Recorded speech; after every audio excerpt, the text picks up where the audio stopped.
Good afternoon, everyone. How are you all doing? Doing well? We have a great turnout today. There are some chairs being set up, but I also encourage you to make a friend and sit closely with someone on one of these couches or grab a seat wherever you find one. We're going to have a full house today. And if you'd like some lunch, please grab some. There's still some food left. And even if you didn't come for this event, please grab some lunch and stick around for the event. How many people from social work here today? Yeah? All right. Representing. We got some alums? Social work alums? Very nice. So before I begin today's event, I just want to make a few quick announcements. Congratulations to everyone for surviving the rain. And a very happy Ash Wednesday, or Blessed Ash Wednesday to all of you who are celebrating. Just so you know, we're going to do some Ash Wednesday services as well as distributions of the ashes today on campus and also this evening. At 5:30 and 7, the Crusoe Catholic Center will be hosting their Ash Wednesday service. At 6:30, the United University Church on campus. At 7 p.m., St. John's Episcopal Church, just right off campus. And St. Mark's Lutheran Church, which is also just off campus, will be hosting a service, and you can contact them for a time. On March 8th at 4 p.m. in Bovard, we're doing our 5th annual Gospel Showcase, and that's free for students. I encourage you all to attend. We'll have various gospel choirs from our neighborhood performing, as well as our very own Saved by Grace, which is USC's gospel choir. On March 11th at 12 p.m. at the Fishbowl in the University Religious Center, we have a performance of Indian devotional music called the Yoga of Music, where we'll have a Bengali devotional singer talk about the performed Indian devotional music and talk about it in its sort of appropriate religious context. And on March 25th at 7 p.m., we continue the Spirituality and Sports series with Dodger legend Tommy Lasorda. That'll be at 7 p.m. on the 25th at the Crusoe Catholic Center. As you know, over the last 13 years with this series, we've had some of the sort of great faculty, administrators, and well-known folks at USC participate. But today is really special for me to welcome Marilyn Flynn, my favorite dean on campus. I know how busy deans are, and so I'm really grateful to her for taking the time for being with us today. She was the chair of the committee that brought me to USC, so she'll always have a special place in my heart. I really wouldn't be here without her, and so I'm forever in her debt. And I'll also say this, that this year I'm the chair of the Mellon Mentoring Forum, where we really think deeply about what mentoring looks like on a research university campus. And in terms, when I think of mentoring, I really do think of Marilyn. She's been an inspiration for all of us on our campus. She's been a national leader in social work, especially in military social work and in distance education. She's really quite an inspiring presence on our campus. We're really so fortunate to have her here, and I'm so grateful to her for being here. So all that being said, as you know, our series here is run by students. The student committee chooses the speakers, and I'm really grateful for the opportunity to introduce you to an MSW student here who's has many family members who went through USC, many family members who are social workers. She's following in that proud tradition. So please join me in welcoming Daniela Madrid.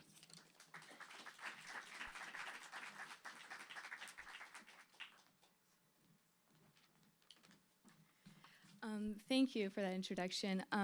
As was mentioned prior, I'm a current MSW MPH student. My father was a PhD student. My brother is an MSW current first-year student. And hopefully next year, my sister will be an MSW student. So we are truly a social work Trojan family. It truly is an honor and a privilege to stand before you guys to introduce our beloved Dean, Marilyn Flynn. And I'd like to take a few minutes to tell you why. And I think it's important to tell you that Dean Flynn came to our school as an accomplished social worker in 1997. She has had, as previously stated before, she has sat on numerous boards at the local, national, and international levels. She helped found the American Academy of Social Work and Social Welfare. Some of her awards include President Obama's Volunteer Service Award for her commitment to the well-being of communities and community organizations, as well as the International Rhoda G. Sarnett Award for her efforts to advance the public image of professional social work. I believe it was her many accomplishments that prepared her to be dean of our school.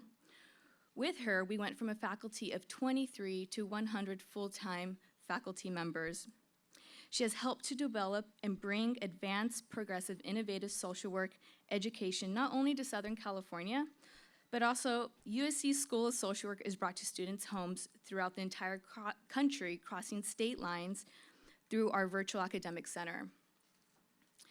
But has not stopped there. The USC School of Social Work is crossing international borders through our Global Immersion Program, where students have the opportunity to travel to countries where social work education is non-existent. I firmly believe that we are all the product of good people that have gone before us, that have paved the way for others to be the beneficiary of their good works. Dean Flynn has taken our school to the military and has created the first military social work specialization in a major civilian research university. She has taken our school from a very focused, traditional social work education and has broadened it to include non-traditional social work, where students have the opportunity to learn and work in trust management, fund development, community relations research, and political social work. What matters to Dean Flynn? I believe her students matter. I am just one of many who is the beneficiary of her vision of social work education and what that should look like. She envisions a world a better place and is making her contribution by making social work education a place where her students can come and learn from literally the best of the best, and are prepared to leave the school ready to serve with a profound sense of social responsibility. I have heard her speak in the past on several occasions. I have personally seen her in action with her students. She truly cares about them. She listens to their concerns and their suggestions and takes this into the program's development. What matters? The world matters. We all matter, and social work makes up a portion of what matters. And I'm excited to hear how this matters to Dean Flynn. And without further ado, I give you our Dean.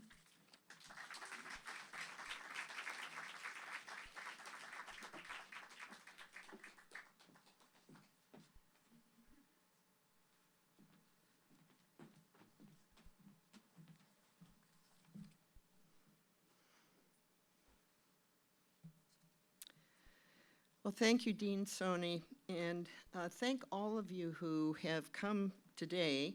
Had I known that the students and faculty from the school were going to be here today, of course, the subject of what matters to me would have been the students and faculty. But unfortunately, we have a broader theme. I was explaining to Dean Soni that I really found this very easy to agree to do and extraordinarily difficult to prepare.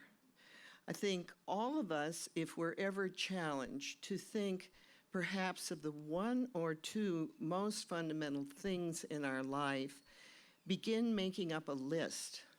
So I began by making up a list of things.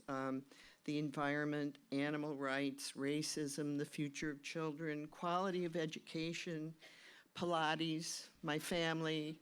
I made up a very long list of things that mattered, and then I thought, this is not quite the right way to organize my thinking, that I had to ask myself, what is it that has been the most compelling force in the way that I have organized my time and my work over a period of years. And I think when I structured it that way, I then asked myself, well, what is social work? Because I have been in the field of social work now for several decades. And I've come to have a very simplistic view of social work. I think of us as existing in a market economy, in a capitalist society, in which economic progress has been continuously driven with ups and downs since the Industrial Revolution in this country in the 1870s. And I think of social work as the force that makes the economy a society. And that as the economy grows, social work ensures that those who are at the bottom, those who are disregarded, those who are forgotten, rise in their sense of opportunity and prospect along with the rest. So the question is, how to accomplish this, how to ensure that there is this progression of those who are most vulnerable. And a lot of social workers have accomplished this through activism, through advocacy, through work with individuals that strengthens individual lives. But I've finally come to a different view, in my own case, of what matters and how to make this happen. So the central organizing theme in my life and my work today really is only one, and that is institution building. So what does institution building mean if you think about it? Sometimes it means just making things bigger. And this is especially important if you're a little fish in a very, very big pond. Growth, it can be an end in itself. It can be a method of survival. And especially when programs are new or they have low social attention, growth is really essential for continuation and for credibility. When programs like social work have low social status, they're always targets for elimination or merger, especially if these are programs that champion unpopular groups or new causes. So examples recently, benefits for the poor, pensions for veterans, support for local libraries, protection of foster children. All of these programs have large populations, but very few resources, low visibility, low social attention. In academia, schools of social work themselves are vulnerable, and many of them have been merged, many of them have been overtaken by other disciplines. Other programs like geography and some foreign languages and some ethnic studies programs are also targets. These are all areas that are relatively new in academia and have relatively low social attention. So in this case, the objective of growth initially is just to make yourself too big to be swallowed. You can be too big to fail in the very best sense of the word. I like that expression because it means you can have presence, you can have influence, and if you are representing things that really matter in society, growth and presence are important. So I have done this together with a lot of help in the School of Social Work, and we have increased enrollment in our graduate programs now from about 450 in 1997 to over 3,000 today. So this is the largest school of social work in the world here at USC. But size in and of itself is really an empty goal. I think probably if you thought about it, you would agree. In fact, when size becomes the primary value, then the meaning of the institution is lost. Big, after all, is only big. So what do I mean by institution building if you think of it in the most positive and meaningful way?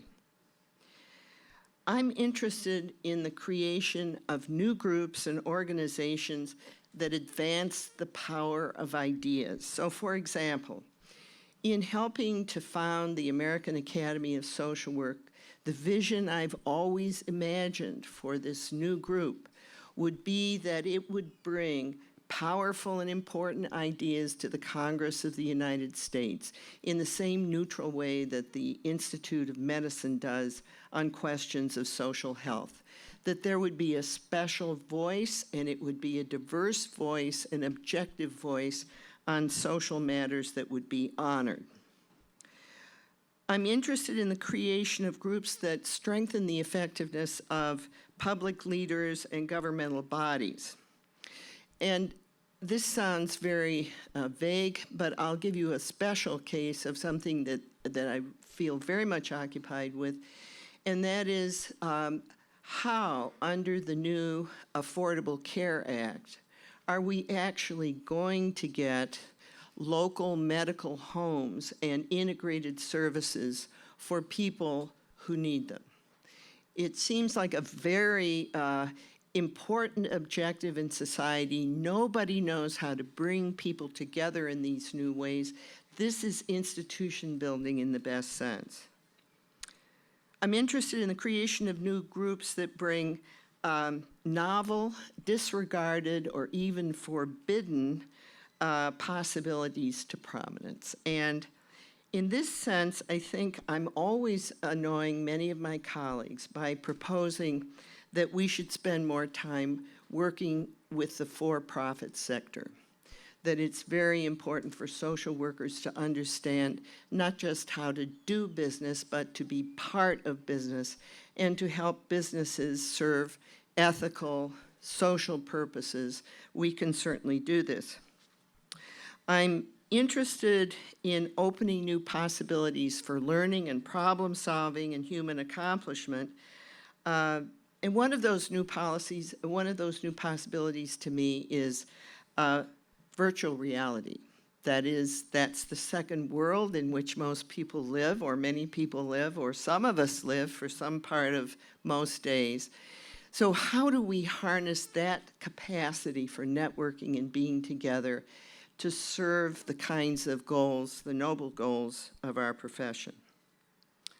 And finally, I'm interested in raising the power of professions to impact well-being in society. So I think what matters to me is bringing resources, people of influence, new capacities to the service society in new ways. I tried to find a different way of expressing this, and I thought, you know, my whole life has really been spent trying to make wholes, that's with a W, out of discrete or discrepant parts. That is, crossing boundaries for the sole purpose of eliminating them, for making new pathways that promote the inclusion of faces that haven't been seen at the table. My life has been spent always looking ahead to imagine what might lie before us next. I like to go to the least familiar place, seek out the least familiar ideas, and then try to build connections. So the things that matter most are those occasions when I've been among the first, or the first, when I've been at the frontier, and when I feel that the promise of a great idea has taken root in a new venture that raises and empowers or has the potential to advance the well-being of others. So I established the first suicide prevention service in the state of Illinois. I created a program that connected labor unions with government to assist unemployed union workers, which at the time was unthinkable. I conducted the largest study of at-risk children and youth in Detroit and Wayne County, and laid the basis for a new county coordinated service program for kids who were the most vulnerable. I was the first to lead a delegation to Siberia after the fall of the Iron Curtain to help local governments to consider how to formulate local social policy. In short, I think in building institutions, my role has been to try to lay the foundation, not just for one type of institution, but for many types of institutions. I've always thought that the best institutions and organizations are the most intellectually and socially eclectic. I think and there's a very good reason for it, because of course that describes how my life has evolved. By the time I received my bachelor's degree, I had a double major in sociology and history with a double minor in political science and German. I spent a year in Russian area studies where I actually planned to eat black bread and read Pushkin for the rest of my life. But for obvious reasons, I left And there was no connection at all between that and what I did next, which was to get a master's degree in social work. I finally pursued a PhD that was equal parts economics and social policy. I topped it off by developing a lifelong interest in computer-based learning systems and virtual environments. So, I came out of this experience with a deep respect for the ways in which our realms of knowledge intersect in surprising ways. And I learned how narrow it is possible to be to our peril. Why did I approach learning and life in this way? As I was thinking about it for the purposes of today, really, I think it was, of course, my childhood that led me in this direction, because my life growing up was one of opposites and contrasts. I grew up in the south side of Chicago, in Hyde Park, where my family was almost the only Christian family in a neighborhood of Jewish families, many of them Holocaust survivors. My family was different in other ways. My father grew up in extreme poverty in the Ozarks, where he shot squirrels and raccoons for family dinner, and as a very young man, served as a preacher in rural churches. Skipping over a lot of history, he is ABD with a doctorate in divinity from the University of Chicago. He studied religion at Chicago at a time when there was an explosion of knowledge about the history of the origins of the Bible and new sociological interpretations about the meaning of religion to individuals and communities. So until his death, he was extremely divided in his own mind. He was riveted by the perspectives that he gained at the University of Chicago, and yet he was deeply bound by his own fundamental beliefs in the church, and he never reconciled these differences. He left the university to become an executive in the Chicago Chamber of Commerce. He retired from there to establish a private security firm, and he retired from there to become executive of a nonprofit substance abuse agency. Is there any coherence in that story? Actually not, but that's what I grew up with. My mother was the first woman to receive a graduate fellowship in the sociology department at the University of Chicago, and one of the few to become, of her generation, to become an executive in a major nonprofit organization, Easter Seals. Only 2% of all women worked full-time in those kinds of roles at that time. I didn't know anyone else whose mother went to work when I grew up. She was also a social worker and a triumphant socialist. So, my house was always filled with people from a wide mix of occupations. There were academics, corporation heads, nonprofit staff, other professionals, Black middle-class leaders, because my parents were very involved in civil rights, immigrant workers, because actually my parents moved from the city to a farm and grew tomatoes for the Campbell Soup Company on the side. It's really an incredible mix if you think about it. We also moved 6 times as I was growing up, ultimately from the city to this farm that I described. And most people who came to our house more than twice were ultimately characterized as part of the family. The proudest honor in my house was to be considered part of the family, and the biggest threat that anybody could issue was to be told you were excluded from the family. So, I think you can see why building large families with many different voices, faces, and characteristics is something that is quite natural and became important for me all my life.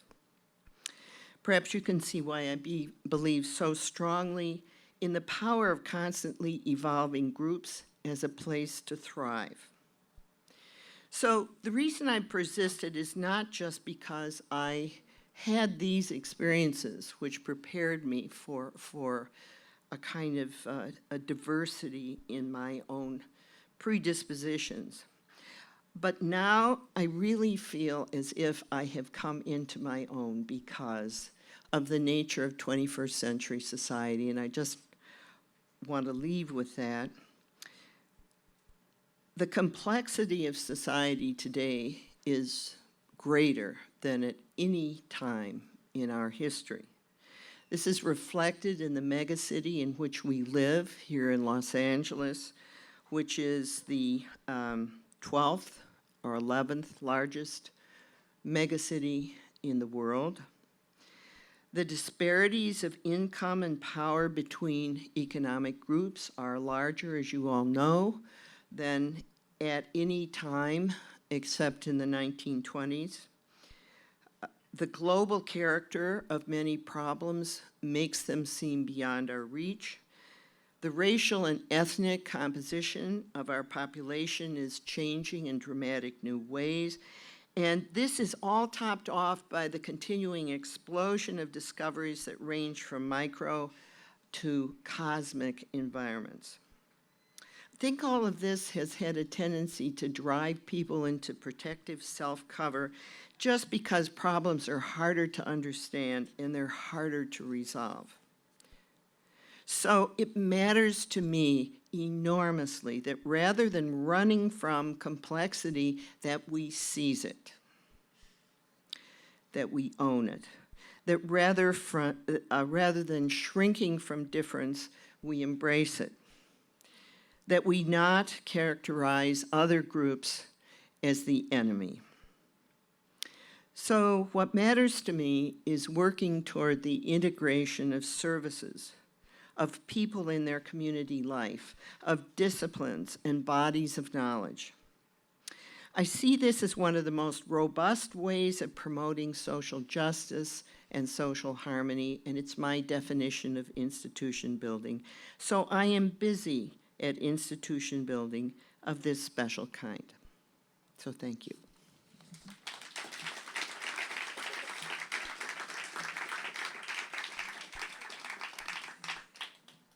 And I'm told I have to manage my own questions, and I'll try to manage my own answers if there are.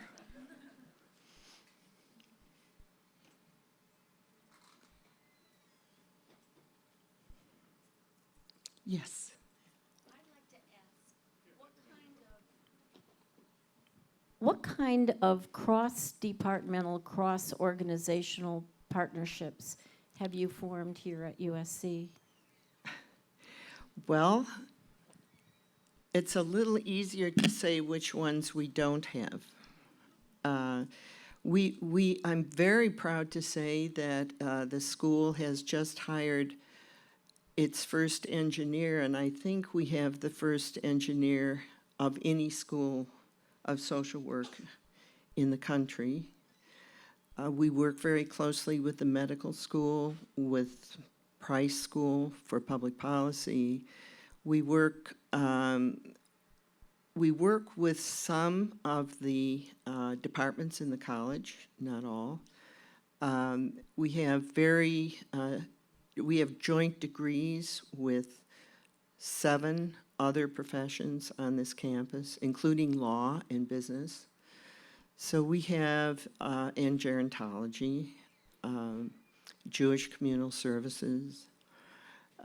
So we have a very wide range of connections, some of them more vibrant than others, but the foundation is there. You know, social work, if you were going to rename, some people have suggested renaming our school, the School of Social Work and Integrated Human Services. And I've always thought that that would be a very good description of exactly how we should be thinking and how our faculty actually are operating at this particular time.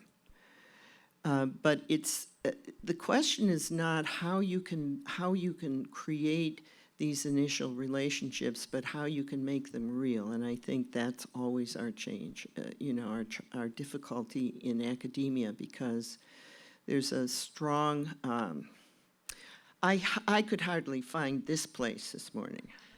So, you know, the idea of finding lots of different places and meeting people that I don't know when I'm already busy with many things, these are simple reasons that people don't build these connections, I think. Yes.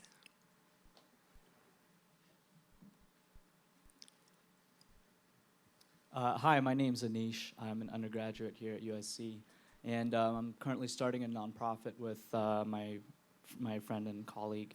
And I was just wondering, are there any kind of opportunities or availabilities through the School of Social Work for our nonprofit in terms of, you know, giving us funding to help us start up, or any kind of human resources or something like that?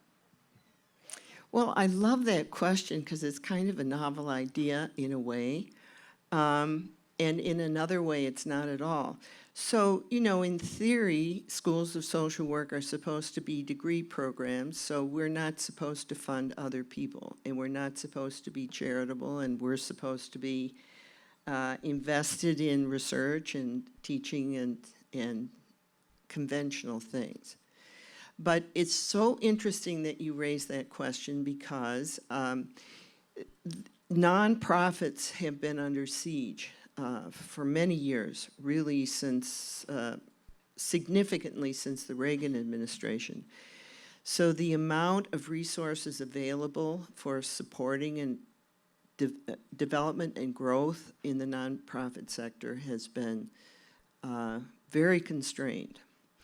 And in the recent years, especially this year, at least 2 nonprofits have approached us and asked if they could merge with the School of Social Work. And I've thought to myself, what an interesting idea. But, you know, we're always concerned about the separation between town and gown, and how do you, after all, medicine has teaching hospitals and law has legal clinics. Why shouldn't social work have, I don't know, teaching institutions or nonprofits that are deeply and closely affiliated, where we experiment with new services and methods of management and so on. So, you know, I know the faculty who are here are just quailing to hear me say that because they're probably fearful, but it's okay. I'm not going to do. But so no, we don't actively fund anybody, but you know, it would be wonderful to have a conversation about how we can be related to startups and to how we can be connected to new programs in the community. So just give us a call.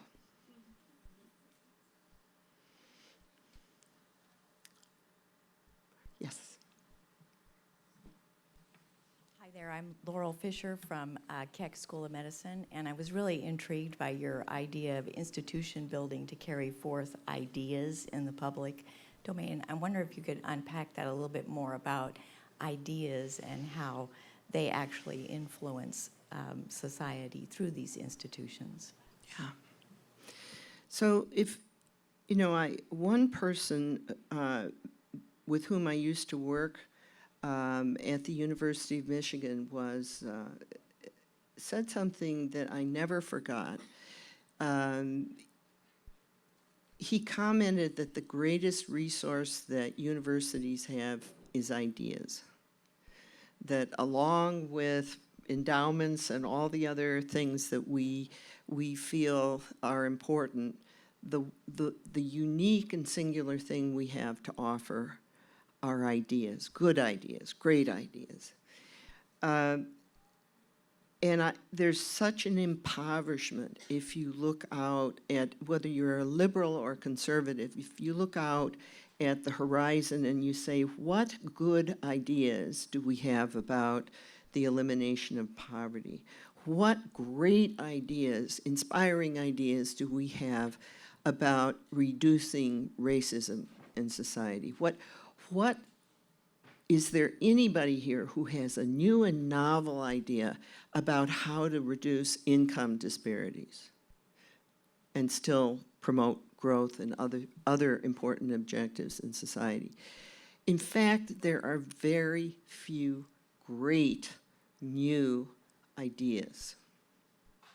And so the notion that we would create something like the American Academy of Social Work and Social Welfare was, to me, a sense of possibility about creating a new dialogue among people, among great scholars in our profession, that would bring in practitioners who also understand the field deeply, and that this would be generative, that this would create the possibility of new discoveries and new perspectives on making life better for the most vulnerable.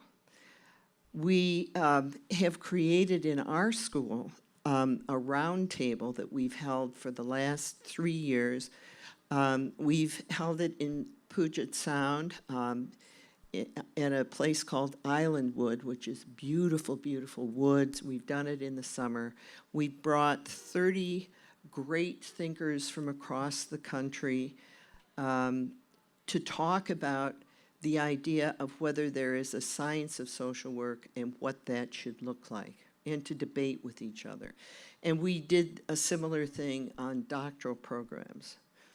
The purpose there is really just to isolate great minds, and if I could, I would love to have something like a Center for the Advancement of Social Work Science that doesn't look like the place where Einstein was in that little ratty house in Princeton, but it fundamentally is the same. It's where people converge, they meet, they challenge each other about the deepest problems in society.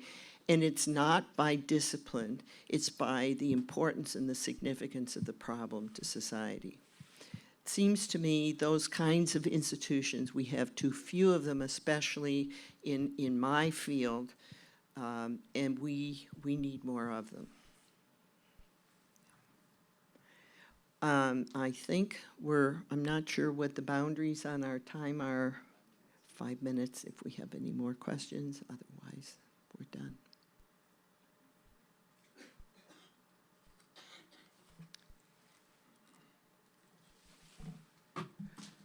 Okay, well, thank you very much. Oh, there was one? Okay. Sorry, I was sort of hiding behind. Oh, sorry.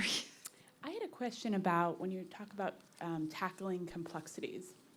And so as students, or a lot of students here might be thinking, how do I prepare to do that? How do I make those partnerships? How do I network? Who do I meet? What training do I need? So if you could talk a little bit about how students would prepare to meet those challenges when they arise, that'd be great. So how to prepare for complexity. So, of course, I would actually advocate doing what I think USC promotes best, and that is, things are complex until you understand them. It's amazing, and once you understand them, they're not so tough. So, USC, especially for undergraduates, encourages people to take courses in very different areas, and this is something, it seems to me, encourages us to think about more variables than we normally would. I think that was the great experience I had with my own education, that in any particular scenario, I'm sensitive to a very wide range of variables that may impinge, or variables that are not being discussed that I expect might impinge on a problem. So getting this breadth, stepping out, finding one's own ground zone coffee house that's somewhat obscure and down a pathway you normally don't go. This is, I think this is the first step. The second thing is, we actually have complexity theory now. There are emerging ideas about how to, engineering, for example, and in mathematics, And we should be drawing those theories into the service more of the social sciences and the professions, so that not that I'm ever going to be explaining anybody's proofs for, which I never intend to do, but I understand there are proofs, and I understand there are people who can explain how complex relationships may or may not occur under different circumstances. I really think getting some kind of conceptualization for that. I think in the arts, actually.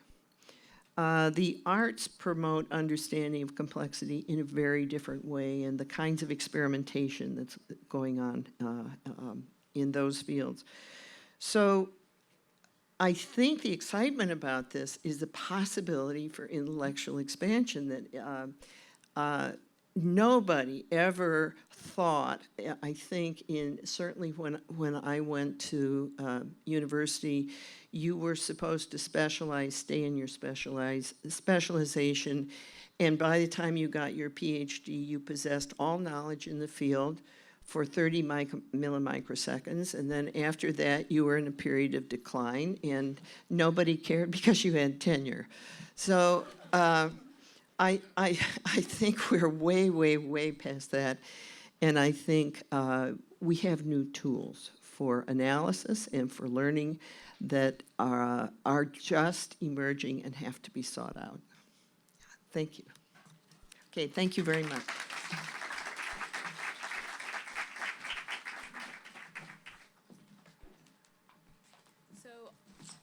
On behalf of the What Matters Most Student Committee, we'd like to present Dean Flynn with his journal, and we hope that you can use it to write what matters most to you. Okay, thank you. Thank you. Oh, this is beautiful.